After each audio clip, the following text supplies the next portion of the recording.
भी है जो समी भी है और बसीर भी। समी और बसीर ऐसा कि स्यारात में स्यागार में स्यापत्थर में चलने वाली चूंटी भी अगर डगमगा जाती है तो वो ना सिर्फ उसको देखता है, उसकी पुकार को सुनता है, बल्कि उसकी मदद भी करता है। इन दुआ कलिमात के साथ हम तमाम लोगों को अस्सलाम वालेकुम। कैसे हैं आप सब लोग? कुछ लोग हैरान होकर देख रहे हैं और कुछ लोग परेशान होकर देख रहे हैं। मेरी उन तमाम हैरान और परेशान लोगों से गुजारिश है कि प्लीज़ अपने चेहरे पे थोड़ी सी स्माइल लाइए। Thank you.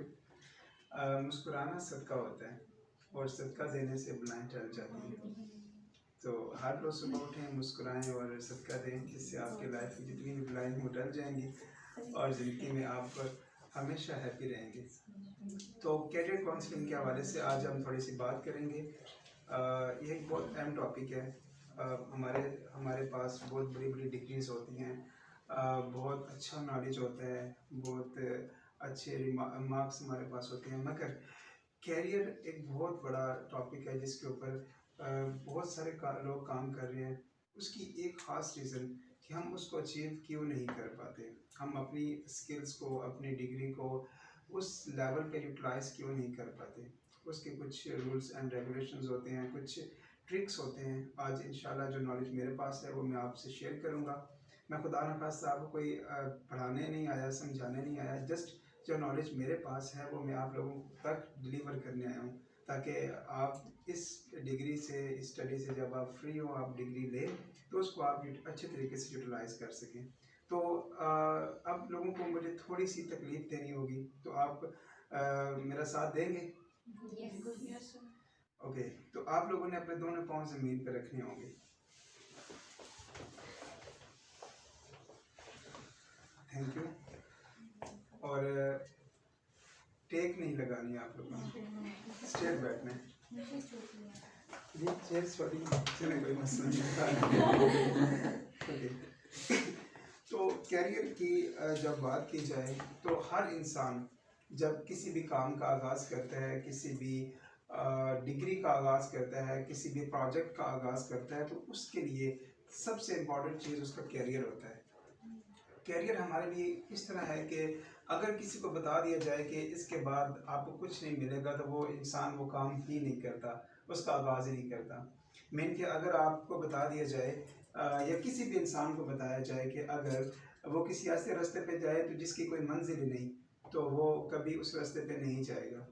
मगर हमारे पास हमारे मुल्क पाकिस्तान में हमारा सिस्टम ऑफ एजुकेशन ऐसा है कि जिसकी कोई मंजिल नहीं।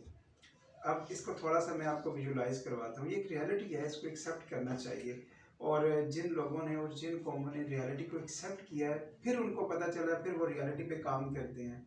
अगर मुझे रियलिटी का पता ही नहीं चलेगा तो मैं फिर उसको कैसे ठीक करूँगा या उसके ऊपर काम कैसे करूँगा। तो हमारे पास सिस्टम ऑफ एजुकेशन थोड़ा सा मैं आपको विजुलाइज करवाता हूँ कि हम अपने इसका आगाज़, कैरियर का आगाज़ स्कूल से करते हैं। स्कूल, फिर कॉलेज, फिर यूनिवर्सिटी, और उसके बाद एक अदद हमारे पास डिग्री आ जाती है। तो उसके बाद हमारा क्या हाल होता है, फिर हम पहले हमें फियर में डाला जाता है कि आप अच्छा पढ़ेंगे, अच्छे मार्क्स लेंगे तो आपको अच्छी जॉब मिलेगी, अच्छा कैरियर मिलेगा। फिर जब हम वो अचीव कर लेते हैं, अच्छे मार्क्स ले लेते हैं, तो उसके बाद हम परेशान हो जाते हैं, अपॉर्चुनिटीज़ नहीं है। ढेर सारे लोग अपॉर्चुनिटीज़ ढूंढ रहे होते हैं, अप्लाई करते हैं, करते रहते हैं, आखिरकार तंग आके वो कहते हैं यहाँ पे कुछ है ही नहीं। बेसिकली अगर बात अपॉर्चुनिटी की जाए या बात उस चीज़ की जाए जिसके लिए हम सारा काम कर रहे होते हैं, तो वो ना तो कोई मुल्क देता है, ना तो कोई इदारा देता है, और ना ही कहीं पे इंसान जाके उसको किसी ख़ास जगह पे जाके ले सकता है। बहुत सारे लोगों के साथ मैं मिला, मेरा एक्सपोजर हुआ, तो वो आउट ऑफ कंट्री चले जाते हैं, किसी इस मुल्क को छोड़ देते हैं। तो उनके पास वहाँ पे जाकर करने के लिए कुछ नहीं होता, वहाँ पे भी वो ज़ीरो होते हैं। तो बेसिकली कैरियर या अपॉर्चुनिटी इंसान के अंदर होती है, उसको सर्च कैसे करना है, उसको उस अपॉर्चुनिटीज़ को गेन कैसे करना है, उसको हासिल कैसे करना है, आज इंशाल्लाह उसके लिए थोड़ी सी मैं प्रैक्टिकल भी आपको ट्रेनिंग करवाऊंगा, शॉर्ट सा टाइम में 2 घंटे का, और उसमें इंशाल्लाह मैं आपको बताऊंगा, जो कोशिश करूंगा कि वो बात आप तक मैं पहुंचा सकूं। वो कहते हैं ना कि शायद ही उतर जाए कोई बात तेरे दिल में, अंदाज़ बयां अगरचे मेरा शौक़ नहीं। तो इसके लिए हमें कुछ चीज़ों को देखना है कि आप सब लोग माशाल्लाह एक अच्छे प्रोफेशन से हैं और आज के और आने वाले दौर में इसकी बहुत बड़ी डिमांड है, बहुत डिमांड बढ़ जाएगी। मगर उस डिमांड को बढ़ाने के लिए आप लोगों को कुछ अपनी लाइफ को कुछ चेंज करना होगा और उसमें कुछ चीज़ों को ऐड करना होगा, देन आप वो अपनी डिमांड बढ़ा सकते हैं। तो आप सब लोगों ने जब इसका आगाज़ किया, इस डिग्री का आगाज़ किया, तो किसका क्या ड्रीम था? आपने जस्ट मुझे अपना एक एक ड्रीम बताना है और एक चीज़ के जो एक ड्रीम बताए वो अपना दूसरा ड्रीम ना बताए, मीन कि उसको कॉपी नहीं करना। हम सम टाइम अपने ड्रीम्स को भी कॉपी कर रहे होते हैं। या सर मेरी एक जगह पे ट्रेनिंग हुई, तो मैं ट्रेनिंग ले रहा था उस वक्त, तो वहाँ पे क्या हुआ, लोग नकल लगा रहे थे ड्रीम की अपनी ड्रीम तो ड्रीम अपना अपना बताना है आपने। ओके, सो आप प्लीज़ पीछे से स्टार्ट करते हैं, आप बताएं। मैं बताता हूँ। जी सर, अपना MBBS में जब एडमिशन नहीं हुआ तो हमें बताया गया कि न्यूट्रिशन की जो डिग्री है वो भी मेडिकल की डिग्री है, डॉक्टर के बराबर हो जाएंगे आप। जब डिग्री हो गई तो पता चला कि डिग्री ही हुई है बस।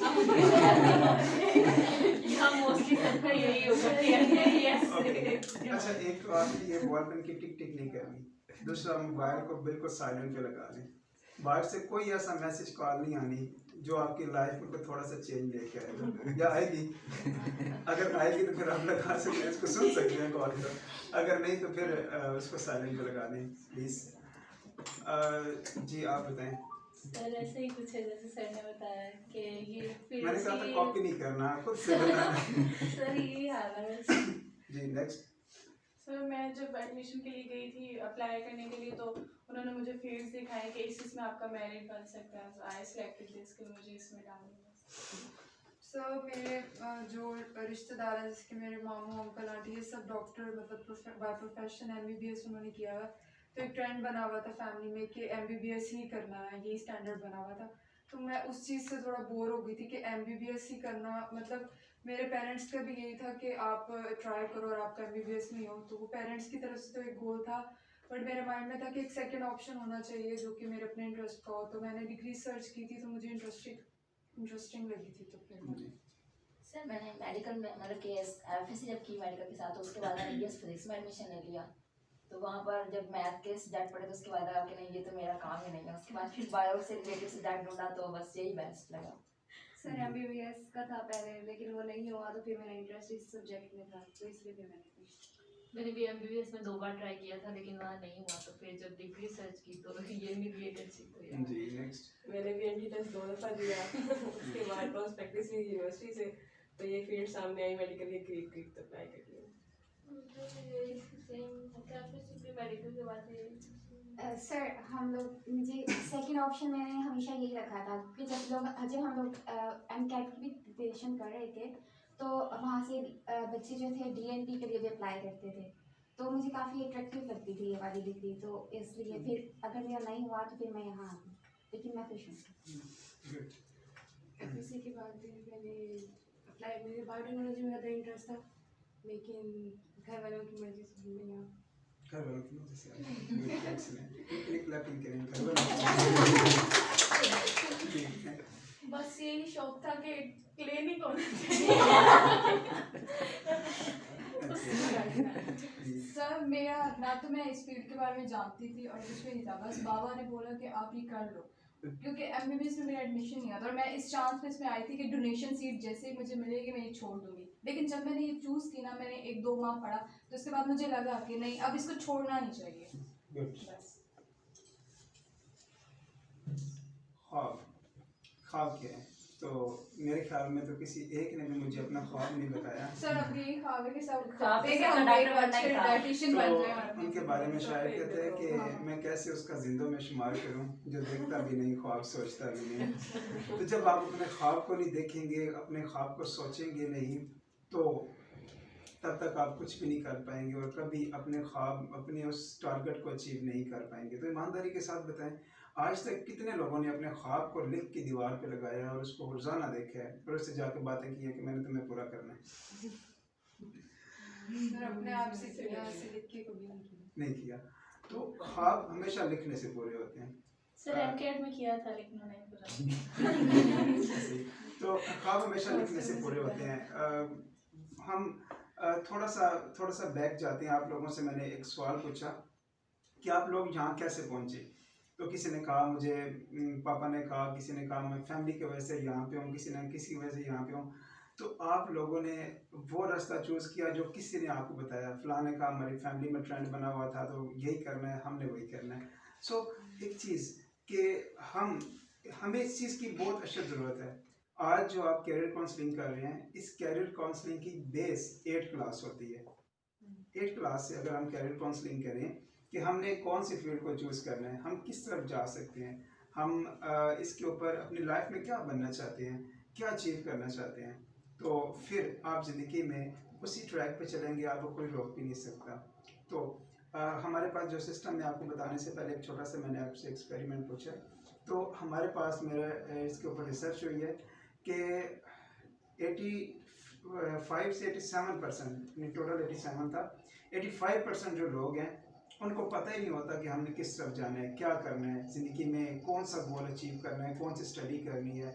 अब वो देख रहे होते हैं आसपास, या उनको कोई जिस तरफ अटैच करता है उस तरफ अटैच हो जाते हैं। तो उसमें बाकी जो 15% रह जाते हैं, उनमें से 10% लोग हैं जो उस फील्ड को, अपने टेस्ट की फील्ड को चूज़ करना चाहते हैं और वो उसी से रिलेटेड फील्ड को चूज़ कर लेते हैं। सपोज दैट आप सब MBBS करना चाहते थे, डॉक्टर बनना चाहते थे, मगर आप डॉक्टर नहीं बन सके और आप डॉक्टर से रिलेटेड फील्ड में आ चुके हैं।